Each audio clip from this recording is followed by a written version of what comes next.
Max and Dave Fleischer were working on the rotoscope, which is the technological entry that they had into the animation business.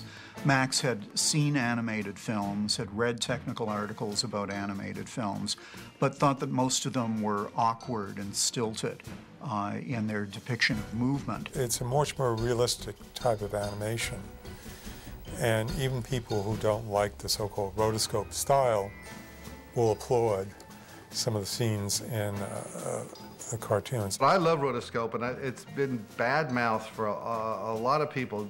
Dismiss it as a crutch, as for people who can't draw, and I totally disagree. I think good rotoscope is a delight to watch. But Max kind of discovered that breakthrough. You know, let's shoot a live actor and base what we do on that performance. The animated clown was filmed from live-action footage of Dave Fleischer, who was filmed in front of a white sheet wearing the clown outfit that he used in his job in Coney Island when he was a teenager.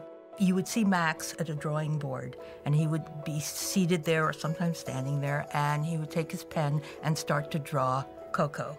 And usually something would interrupt him, or there would be some sort of interaction between him and the drawing. In this case, in Tantalizing Fly, for instance, a fly comes as he's drawing Coco and makes him flub his drawing. At one point, the clown tears through the paper and dives through the tear, and Max picks up the paper and turns it over, and you see the back of Coco going down, and he then just takes him and lets him be reabsorbed into the inkwell. Towards the end of the teens, there are two characters who emerge that would dominate most of 20s short cartoon filmmaking. The one is Coco, the clown, and the other is Felix the cat, who began life with Otto Messmer at Pat Sullivan's studios. So he came up with this little cat, and his name was Master Tom in the first one. And then he just took off from there. Paramount distributed one, and it was so popular that it ran for many years. It ran up till 1931. The first Felix cartoon, or what was to become Felix, was called Feline Follies. And you can already see in this rather crude Felix germs of what would make him a star. He is variously looking for romance, or a place to stay, or food to eat. Kind of ties into the other enduringly popular character of the era, which was Chaplin's Little Tramp. Felix looks directly at the camera, very Chaplin-esque like. He makes contact with the audience like an old vaudevillian. He hears a meow, and so he questions it by having his tail detach and make a question mark. And then he scrambles off into the distance.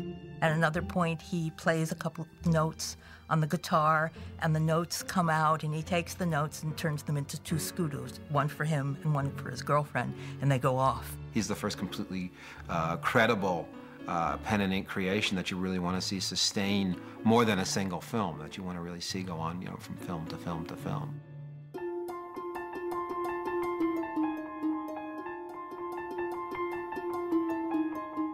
So much of what I see in animation today is a direct response to the last generation's animated cartoons. It's clear to me that animation is building on a foundation one story at a time. You can't be reinventing the wheel every time you start a new film. It makes sense to have a continuing character. This character will also develop a certain personality. In the Fleischer studio, you have Coco the clown, eventually Betty Boop, eventually Popeye comes in.